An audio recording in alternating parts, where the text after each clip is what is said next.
नमस्कार दोस्तों, मैं शिवम साहू आपका स्वागत करता हूं कलेक्टर जी पर। तो छात्रावास की सीरीज़ को आगे बढ़ाते हुए आज हम नदी अपवाह तंत्र की बात करेंगे। छत्तीसगढ़ में नदी अपवाह तंत्र, जिसे हम ड्रेनेज सिस्टम भी कहते हैं। तो देखते हैं अपवाह तंत्र होता क्या है। मान लीजिए ये एक मुख्य नदी है और इसकी काफ़ी सारी सहायक नदियाँ इधर उधर से आकर ऐसे इस पर मिल रही हैं। तो जो इन नदियों की जाल है इसे ही हम अपवाह तंत्र कहते हैं। अर्थात जब काफ़ी सारी नदियाँ एक मुख्य नदी से होकर मिलती है और वो नदी किसी समुद्र से जाकर मिलती है तो उन नदियों के जाल को ही हम अपवाह तंत्र कहते हैं। ठीक है, यहाँ तक की बातें क्लियर हैं। तो अब हम देखते हैं छत्तीसगढ़ में अपवाह तंत्र।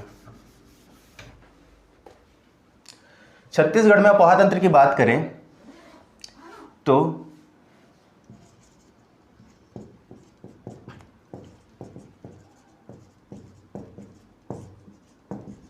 छत्तीसगढ़ में अपवाह तंत्र 5 प्रकार के अपवाह तंत्र पाए जाते हैं, जिसमें सबसे प्रमुख है महानदी अपवाह तंत्र। सेकंड है गोदावरी नदी अपवाह तंत्र। थर्ड है सोन नदी या फिर गंगा नदी अपवाह तंत्र। फोर्थ है ब्राह्मणी नदी। कई लोग गलती करते हैं, इसको ब्राह्मणी बोलते हैं, पहले ह आता है ब्राह्मणी, यही उसका सही उच्चारण और लिखावट भी सही यही है, ब्राह्मणी नदी। इसके बाद आती है नर्मदा नदी अपवाह तंत्र। तो सबसे प्रमुख है महानदी अपवाह तंत्र और सबसे ज़्यादा एरिया में यही स्थित है। ठीक है, तो महानदी अपवाह तंत्र लगभग 56.15% एरिया में महानदी अपवाह तंत्र स्थित है।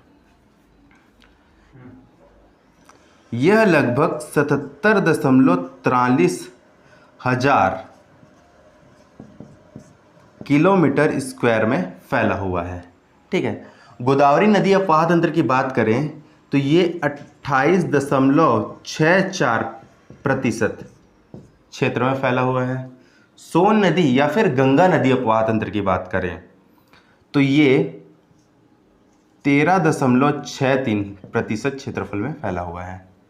ठीक है, देखिए 56 का आधा होता है 28, है ना, 28 दूनी 56। ठीक है, तो यहाँ से ये याद रख सकते हैं 28 लगभग 28.5 के आसपास है, 29 के आसपास, और लगभग आधा होता है 28 का 13, ऐसे आप याद रख सकते हैं। एग्जैक्ट तो आधा होता नहीं है मगर याद रखने के लिए, है ना, तो 13.63%। ठीक है, ब्राह्मणी की बात करें तो 1.03% एरिया में है और नर्मदा नदी की बात करें तो 0.55% एरिया में है। ठीक है, तो यहाँ तक की बातें क्लियर हो गई हैं। तो अब हम महानदी अपवाह तंत्र के बारे में डिटेल से पढ़ेंगे, है ना। तो हमने देखा महानदी अपवाह तंत्र और गोदावरी नदी अपवाह तंत्र, सोन नदी अपवाह तंत्र, ब्राह्मणी नदी अपवाह तंत्र और नर्मदा नदी अपवाह तंत्र। 5 तरह के अपवाह तंत्र हमने देखे। उत्तर की ओर बात करें तो उत्तर की ओर है सोन नदी या फिर गंगा नदी अपवाह तंत्र। दक्षिण की ओर बात करें तो गोदावरी नदी अपवाह तंत्र है और सर्वाधिक क्षेत्र में जो है वो है महानदी अपवाह तंत्र। ठीक है, और ब्राह्मणी नदी 1.03% एरिया में फैला हुआ है और नर्मदा नदी जो है 0.55% एरिया में फैला हुआ है। चलिए अब देखते हैं, महानदी की बात करते हैं। तो महानदी का सबसे पहले हम देख लेते हैं उद्गम क्या है। उद्गम स्थल जो है वो है सिहावा पर्वत,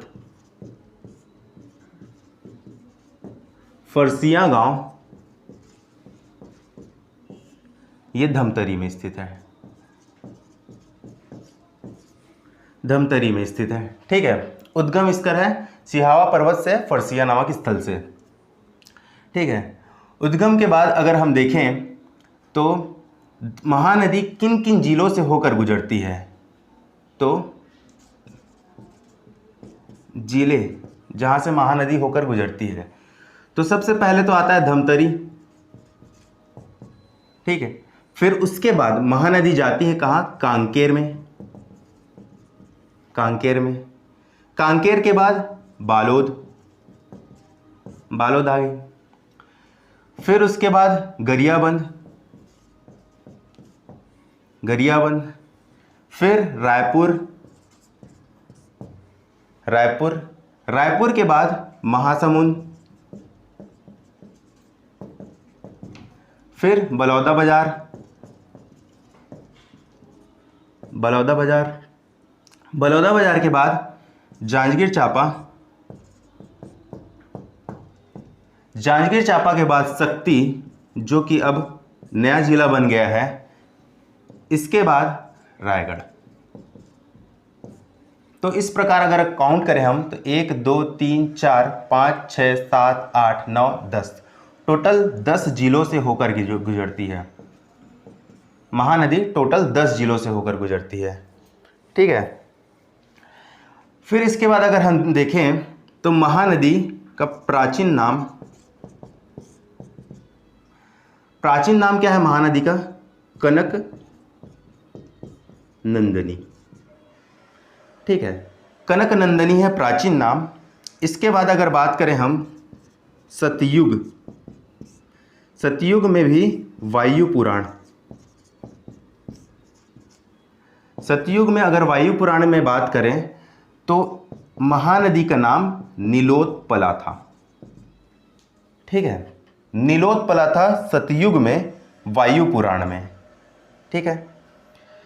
द्वापर युग में स्कंद पुराण में,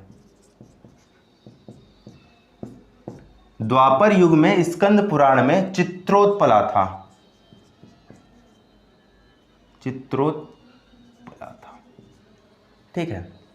तो इसे भी याद रखिए आप, है ना। प्राचीन में प्राचीन नाम क्या है? कनक नंदिनी। सतयुग या फिर वायु पुराण में नीलोत्पला, द्वापर युग या फिर स्कंद पुराण में चित्रोत्पला है, ठीक है। अब वर्तमान में तो क्या है? महानदी है। वर्तमान में महानदी है। महानदी नाम कैसे पड़ा? तो महानदी नाम सिहावा पर्वत में रहते थे श्रृंगी ऋषि, श्रृंगी ऋषि का आश्रम है। श्रृंगी ऋषि की प्रिय शिष्या थी महानंदा, तो इनके नाम पर पड़ा है महानदी। तो श्रृंगी ऋषि, श्रृंगी कैसा लिखा जाता है? ये डबल यहां पर नहीं आता, ये एक सिंगल रहेगा, श्रृंगी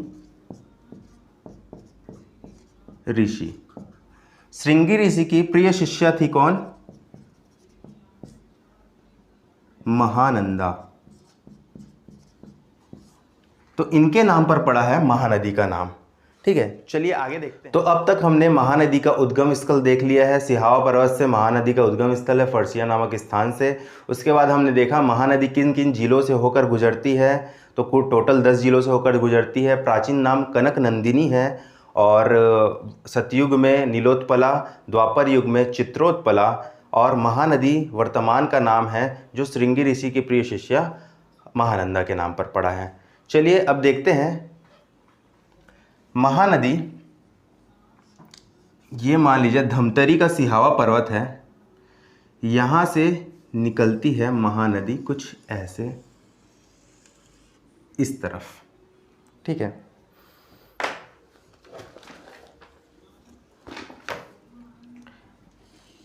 इसको रेड से बना देते हैं ताकि स्पष्ट हो जाए। ये है हमारी महानदी, ठीक। इसकी लंबाई की अगर बात करें तो लंबाई 858 किलोमीटर है। लंबाई कितनी है? 858 किलोमीटर, ठीक है। और छत्तीसगढ़ में लंबाई की बात करें तो 286 किलोमीटर। मतलब कि कुल लंबाई यहाँ से निकल के बे ऑफ बंगाल में मिलने तक इसकी लंबाई है 858 किलोमीटर। और सिर्फ छत्तीसगढ़ की बात करें तो 286 किलोमीटर इसकी लंबाई है, ठीक है। अब महानदी में दक्षिण की तरफ से मिलने वाली नदियाँ और उत्तर की तरफ से मिलने वाली नदियों के बारे में हम देख लेते हैं। तो सबसे पहले अगर हम बात करें तो इस साइड से बात करते हैं। यहाँ से निकलती है एक नदी लात नदी, लात नदी। लात नदी रदन की पहाड़ी से निकलती है, रदन की पहाड़ी से निकलती है लात नदी। ठीक है, फिर उसके बाद दूर से एक नदी आती है, इसका नाम है जोंक नदी। जोंक नदी कुछ इधर मिलती है, जोंक नदी। जोंक नदी सोनबेरा पठार उड़ीसा से निकलती है, सोनबेरा पठार उड़ीसा से निकलती है। ठीक है, उसके बाद यहाँ पर आकर मिलती है सूखा नदी। सूखा नदी, सूखा नदी। तो सूखा नदी तुमगांव महासमुंद से होकर निकलती है, तुमगांव महासमुंद से होकर निकलती है। लात नदी भी रदन की पहाड़ी महासमुंद से होकर निकलती है। ठीक है, सूखा नदी के बाद हम देखेंगे एक नदी है सोंढूर नदी। क्या है? सोंढूर नदी। और एक नदी है पैरी नदी, पैरी नदी। ठीक है, तो सोंढूर नदी जो है पैरी नदी में जाकर मिलती है और फिर पैरी नदी महानदी में जाकर मिलती है, और यहां पर जो संगम बनता है इसे ही हम क्या कहते हैं? राजिम। ठीक है, तो राजिम में महानदी सोंढूर और पैरी नदी का मिलन होता है। ठीक है ना, यहां संगम है। तो इसे कैसे याद किया जाए? राजिम से कौन है एक प्रमुख व्यक्तित्व? पंडित सुंदरलाल शर्मा, पंडित सुंदरलाल शर्मा। ठीक है, तो महानदी के साथ संगम हो रहा है तो महानदी तो याद रहेगा ही। इसके अलावा क्या क्या है? पंडित से पैरी नदी और सुंदरलाल शर्मा से सोंढूर नदी। ठीक है, तो इस तरीके से आप याद रख सकते हैं। राजिम से संबंधित है पंडित सुंदरलाल शर्मा जी, और पैरी और सोंढूर, राजिम में पैरी, सोंढूर और महानदी का संगम स्थित है। ठीक है, और इसके अलावा हम देखते हैं एक और नदी यहाँ पर आकर मिलती है, वो है सिलियारी नदी। ठीक, सिलियारी नदी, सिलियारी नदी यहाँ पर आकर मिलती है। सोंढूर की अगर बात करें तो सोंढूर नवरंगपुर ओडिशा से इसका उद्गम स्थल है। पैरी नदी, पैरी नदी का भात्रीगढ़ पहाड़ी, बिंद्रा नवागढ़ तहसील गरियाबंद। भात्रीगढ़ पहाड़ी, बिंद्रा नवागढ़ तहसील गरियाबंद से उद्गम है पैरी नदी का। ठीक है, अब देखते हैं एक और नदी है जो महानदी के दक्षिण से होकर आकर मिलती है। ठीक है ना, ये नदी है दूध नदी। ये है मलाज कुंडम की पहाड़ी, मलाज कुंडम की पहाड़ी, कुंडम की पहाड़ी, मलाज कुंडम की पहाड़ी है। मलाज कुंडम की पहाड़ी से दूध नदी निकलती है और महानदी पर आकर मिलती है। ये भी दक्षिण से होकर आकर मिलती है। ठीक है, इसके बाद हम देखते हैं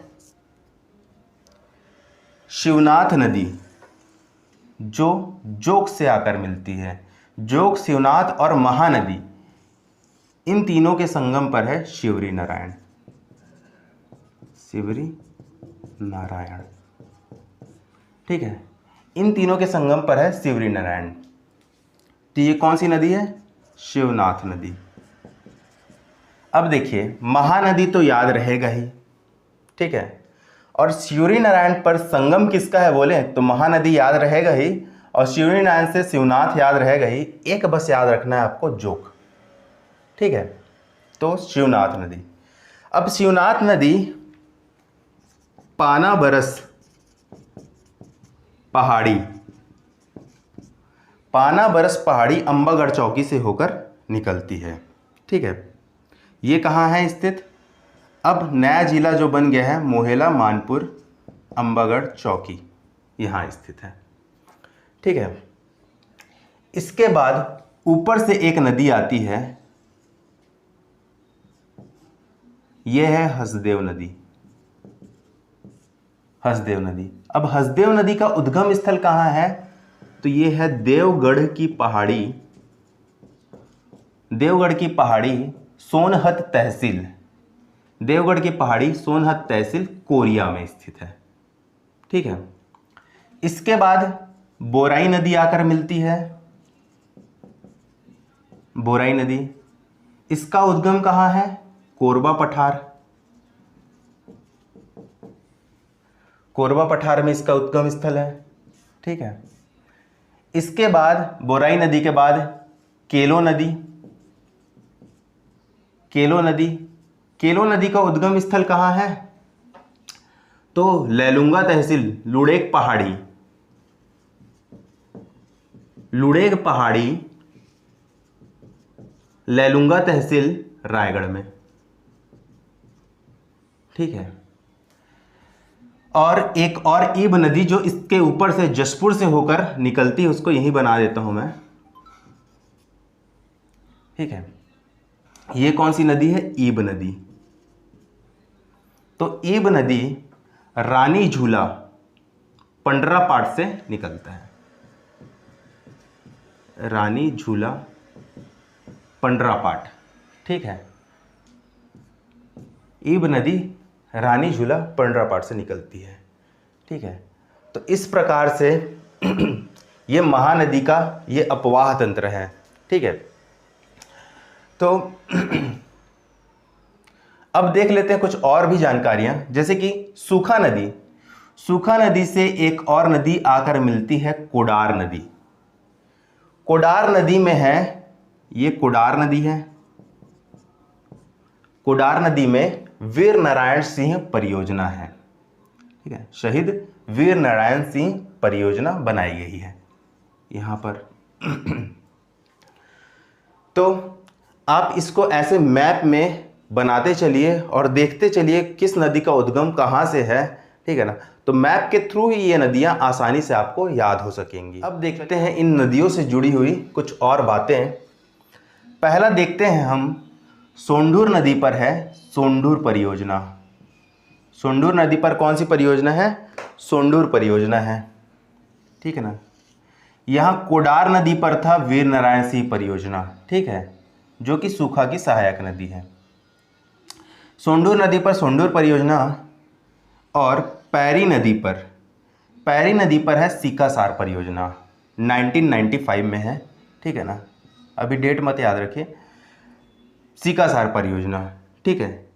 सिलियारी नदी पर है माडम सिल्ली जलाशय, सिलियारी नदी पर है माडम सिल्ली जलाशय। ठीक है। याद करते हुए चलिए, सोंढूर में सोंढूर ही है, पैरी नदी में है सीकासार परियोजना, और सिलियारी नदी में है माडम सिल्ली जलाशय। ठीक है। दूध नदी में है मलाज कुंडम जलप्रपात। दूध नदी पर क्या है? मलाज कुंडम जलप्रपात, कुछ इस तरह से। ठीक है ना। मलाज कुंडम जलप्रपात। उसके बाद शिवनाथ नदी पर है, शिवनाथ नदी पर है मोंगरा बैराज। ठीक है। मोंगरा बैराज, शिवनाथ नदी पर है मोंगरा बैराज। हसदेव नदी पर है मिनी माता बांगो डैम, मिनी माता बांगो डैम। हसदेव नदी पर है मिनी माता बांगो डैम। केलो नदी पर है केलो परियोजना, या जिसे स्वर्गीय दिलीप सिंह जुदेव परियोजना भी कहते हैं। ठीक है। ये एक बांध है, बांध है, लेकिन एक और है स्वर्गीय दिलीप सिंह जुदेव सेतु, जो एक पुल है। ये पुसौर से आगे है ना। पुसौर यहाँ पर पड़ता है, जैसे कि महानदी है तो यहाँ पर पुसौर पड़ता है। ठीक। पुसौर के आगे पड़ता है स्वर्गीय दिलीप सिंह जुदेव पुल। ठीक है। तो ये लगभग 1830 मीटर लंबा है। ठीक है ना। 1830 मीटर लंबा है। महानदी पर बना सबसे लंबा पुल है। ठीक है। तो ये दोनों को आप याद रखिए। ठीक। अब हम महानदियों के संगम के बारे में थोड़ा देख लेते हैं। एक संगम हमारा छूट गया था, तो ये महानदी है, ठीक है ना। मैप के थ्रू ही आप याद करते चलिए तो आपको ज़्यादा आसानी से याद होगा। तो हमने एक देखा था, यहाँ से आती है नदी सोनठुर नदी और पैरी नदी। तो ये हो गया सोनठुर नदी और ये है पैरी, ठीक। तो यहाँ पर है राजिम, पहला संगम। हमने इसे याद करने का तरीका भी देख लिया। राजिम से कौन है? पंडित सुंदरलाल शर्मा। तो पंडित सुंदरलाल शर्मा, प से पैरी और स से सोंढूर, और महानदी तो आपको याद ही है। इधर से एक नदी आती है शिवनाथ नदी, जो कहाँ पर मिलते हैं, और इधर से एक नदी आती है जोक नदी। ये इनका संगम कहाँ पर है? शिवरी नारायण के पास, शिवरी नारायण के पास। तो शिवरी नारायण के पास इसका संगम है। तो शिवरी नारायण से शिवनाथ तो याद रहेगा ही, बस जोग आपको याद रखना है, प्लस महानदी तो के साथ ही हम संगम पढ़ रहे हैं, तो महानदी तो याद रहेगा ही, ठीक है। इसके बाद यहाँ रदन की पहाड़ी से निकलती है लात नदी, और ऊपर मैनपाट से निकलती है मांड नदी, मैनपाट से निकलती है मांड नदी। तो इनके संगम पर यहाँ पर है चंद्रपुर, ठीक है, चंद्रपुर है यहाँ पर। चंद्रपुर के जस्ट बाजू में यहाँ पर है कलमा बैराज। कलमा बैराज शिवरी नारायण के पास है, शिवरी नारायण बैराज।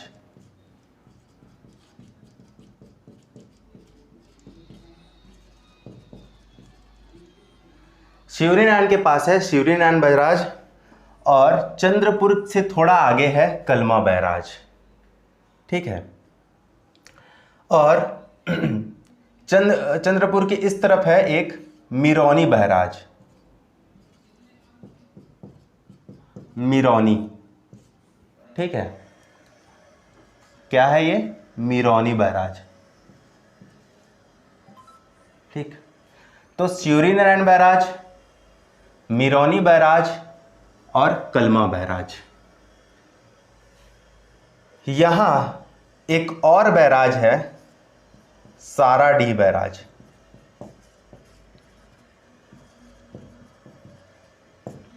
साराडीह बैराज, ठीक है। तो शिवरी नारायण बैराज जो है ये जांजगीर चांपा में आता है। साराडीह बैराज, मिरौनी बैराज और कलमा बैराज अब सक्ती में आते हैं, ठीक है। साराडीह के बाद है एक बसंतपुर बैराज। क्या है यहां पर? बसंतपुर बैराज, ठीक है। तो यहां पर आप देखिए, पहले शिवरी नारायण बैराज आया, ये कहाँ है? जांजगीर चांपा में, ठीक है ना। फिर साराडीह, मिरौनी, बसंतपुर, मिरौनी और कमला बैराज, ये कहाँ है? सक्ती में, ठीक।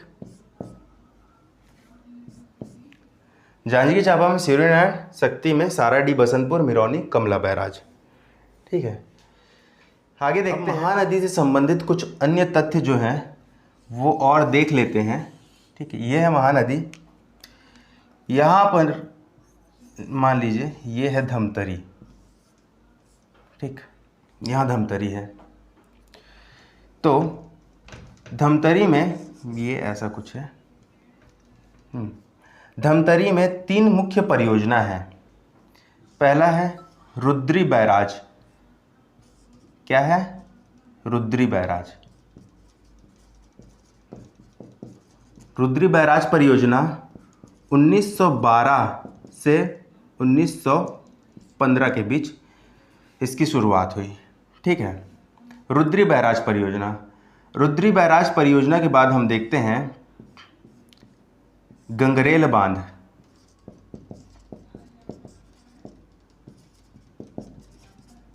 गंगरेल बांध या फिर इसी को कहते हैं रविशंकर जलाशय। रविशंकर जलाशय 1979 में इसकी स्थापना हुई। ठीक है, रविशंकर जलाशय की स्थापना 1979 में हुई। और एक और यहाँ पर परियोजना है। ठीक है, यहाँ से आती है एक दूध नदी। ठीक है ना, लेकिन ये दुधवा परियोजना जो है दूध नदी पर नहीं बना है। दुधवा परियोजना महानदी पर ही बना है। तो दुधवा परियोजना ये कब बना? 1963 में। तो महानदी पर ये 3 महत्वपूर्ण परियोजना है। रुद्री बैराज 1912 से 15 के बीच में बना है ना। गंगरेल बांध रविशंकर जलाशय जिसे कहा जाता है 1979 में स्थापना हुई। और दुधवा परियोजना 1963 का है। यहाँ पर एक और बैराज आता है जिसको बोलते हैं समोदा बैराज। समोदा बैराज रायपुर में स्थित है। समोदा बैराज कहाँ स्थित है? रायपुर में स्थित है। ठीक है ना, तो यहाँ तक की बातें क्लियर हो गई। ठीक, तो महानदी से संबंधित लगभग सभी बातें हमने देख ली हैं। ठीक है, और इसके आगे की भी बातें मैंने बता दी थी। यहाँ पर शिवरी नारायण बैराज है, यहाँ पर साराडी, बसंतपुर, मिरौनी बैराज है, उसके बाद है कलमा बैराज। ठीक है, गलती से मैंने कई बार उसको कमला बोल डाला है, कलमा है वो, कलमा बैराज। ठीक है, तो यहाँ तक की बातें आप ध्यान में रखिए। ठीक है ना, इसके साथ ही महानदी छत्तीसगढ़ के सबसे लंबी नदी है। छत्तीसगढ़ की सबसे लंबी नदी है। और छत्तीसगढ़ में बहने वाली सबसे लंबी नदी की बात करें तो वो शिवनाथ नदी है। ठीक है, तो महानदी की लंबाई 858 है, 858 किलोमीटर है। ठीक है ना, और छत्तीसगढ़ में जब बहती है तो ये 286 किलोमीटर में बहती है। जबकि इसकी सबसे बड़ी सहायक नदी शिवनाथ नदी है, उसकी लंबाई है 290 किलोमीटर। ठीक है ना, महानदी की सबसे बड़ी सहायक नदी कौन सी है? शिवनाथ नदी है। ठीक है, इस बात को भी आप ध्यान में रखिए। महानदी और इंद्रावती नदी के बीच में ये महानदी इधर से ऐसे गई और इंद्रावती नदी इधर बह जाती है। तो इस बीच में जो जल विभाजक का कार्य करता है वो है केशकाल घाटी। क्या है? केशकाल घाटी। ठीक है ना, केशकाल घाटी है, जल विभाजक का कार्य करता है। तो अब तक हमने महानदी के बारे में पूरी जानकारी देख ली, उसके सभी सहायक नदियों के बारे में देख लिया, उनका उद्गम स्थल देख लिया, उनमें बनी हुई परियोजनाओं को हमने देख लिया। इस प्रकार हमने महानदी का जो चैप्टर है वो कंप्लीट कर लिया। आगे हम नेक्स्ट क्लास में अन्य मुख्य नदियों जैसे कि शिवनाथ नदी उसका डिटेलिंग करेंगे, हसदेव नदी का डिटेलिंग करेंगे, जो मुख्य नदियां हैं, है ना, उनका डिटेल हम लोग करेंगे। चलिए मिलते हैं नेक्स्ट क्लास में, तब तक के लिए धन्यवाद।